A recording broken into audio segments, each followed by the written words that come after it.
안녕하세요, 삐딱뷰입니다. 1+1 더블 증정 행사 악귀에 이어 아귀까지 나왔습니다. 교복 입은 아귀찜 아니 아귀가 자기 앞을 그냥 지나치는 구산형을 보고 저 여자 나를 못 보네 라고 말하네요. 그런데 섬뜩한 사실은 자세히 보면 구산형은 아귀를 지나친 직후 혼자 씩하고 소름 돋는 미소를 지으면서 계단을 내려간다는 겁니다. 무슨 의미일까요? 혹시 봤으면서 못 본 척 한 걸까요? 진짜로 못 본 게 맞습니다. 저 웃음의 의미는 사람 죽이기 직전 설레임 가득한 악귀의 미소입니다. 전날 서문춘 형사 죽을 뻔했습니다. 내려가기 직전 갑자기 악귀빙의한 구산형이 뒤를 휙 돌아보면서 경찰 아저씨는 뭐래요? 라고 묻죠. 그냥 개인적인 일로 왔다 갔어요 라고 염혜상이 답하자 하고 무심코 내려가는 척 하면서 씩 웃습니다. 점점 악귀 살인설에 관심을 갖기 시작하는 경찰을 죽이러 가는 거죠. 그런데 때마침 걸려온 백세미의 전화가 서문춘 형사를 살렸습니다. 정확히 말하면 전화는 안 받았습니다. 사람 죽이러 가야 돼서 바쁘니 안 받았는데 그러자 들어온 백세미의 문자가 악귀를 자극했습니다. 나 필기시험 합격했어. 윤정이 결혼식 뒤풀이에서 기분 내면서 파티하자. 부어라 마셔라. 심기불편해진 악귀는 나대는 사람이 2명이나 있는 뒤풀이 장소로 목적지를 바꿉니다. 덕분에 경찰은 사는 거죠. 가기 전에 백화점에 들러서 염혜상 카드로 명품백의 의류를 마구마구 긁어댑니다.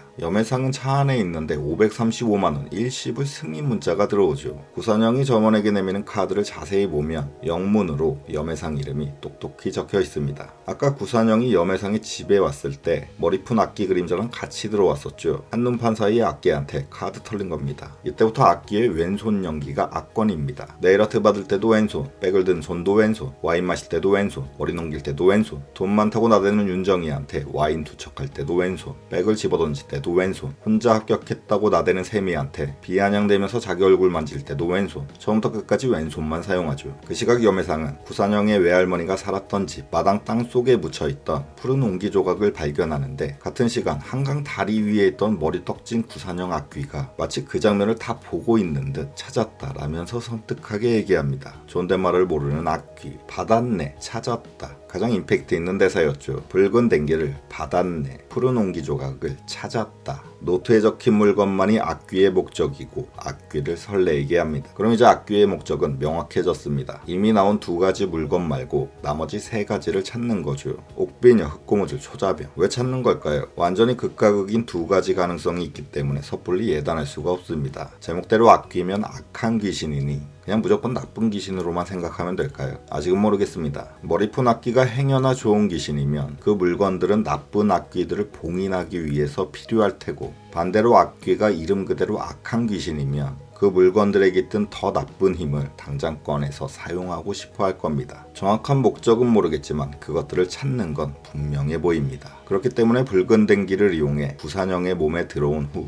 염혜상과 접촉해서 그를 이용해 나머지 물건들을 찾는다. 이게 악귀의 계획일 텐데 왜 하필 염혜상을 통해서만 나머지 물건들을 찾을 수 있는 걸까요? 오늘 얼핏 사소한 듯 스쳐 지나갔지만 생각해보면 꽤나 중요한 대사가 있습니다. 어느 회사가 구산형의 외할머니가 살았던 집 땅을 매입했다는 것. 이제는 폐가가 돼버린 그 집을 동네 할아버지가 염혜상과 함께 둘러보면서 정보를 주셨죠. 옛날에 집주인 할머니가 자살했대. 그리고 어디 회사에서 부지를 매입했다는데 아직까지 아무것도 들어서지 않아서 이렇게 남아있대. 부지를 매입한 회사가 있다. 바로 떠오르는 건 염혜상의 할머니인 의문의 인물 나병이밖에 없습니다. 땅을 샀으면 농사를 짓든 건물을 올리든 활용을 해야 되는데 아무것도 안 하고 있습니다. 자연보호위에 그린벨트로 묶듯 순전히 그 땅에 묻힌 푸른 옹기조각을 아무도 못 건드리게 하기 위해서 땅을 샀다는 걸 알 수 있습니다. 그만한 목적과 자본력을 둘 다 갖춘 사람은 나병이밖에 없습니다. 그런데 악귀는 손자인 염혜상을 통해서 나병이가 보호하고 숨겨놓고 싶어 했던 바로 그 푸른 옹기조각을 이제 찾았습니다. 악귀의 목적이 더욱 뚜렷해졌습니다. 우선 염혜상에게 접근해 최종적으로는 끝판왕 나병이에게까지 다가가기 위함이죠. 95년에 염혜상이 엄마와 함께 도망칠 때 몇 가지 물건이 함께 있었습니다. 따라서 염혜상만이 그 물건들의 위치를 알 수 있는 사람이고, 아직은 나오지 않은 다른 물건들은 나병이가 보관하거나 위치를 알고 있다면 필연적으로 나병이에게 가장 가까이 접근할 수 있는 염혜상을 이용해 먹을 수밖에 없습니다. 아니나 다를까 예고편을 보니 드디어 다음 화에 현재 시점의 나병이의 모습이 나오네요. 할머니의 대저택에 들어서는 염혜상, 그런 염혜상에게 나가라고 싸늘하게 얘기하는 나병이. 염혜상을 이곳까지 오게 만든 건 모두 악귀의 시나리오죠. 악귀는 물건을 찾아야 하고 나병이는 안 줄 테니 그럼 둘이 맞붙는 그림이 나올 수밖에 없습니다. 이쯤 되면 나병이가 의외로 이미지와 달리 악귀를 봉인해서 못 나오게 하려고 하는 반전 캐릭터가 아닐까 생각되네요. 함께 다음 화를 기다려보시죠. 감사합니다.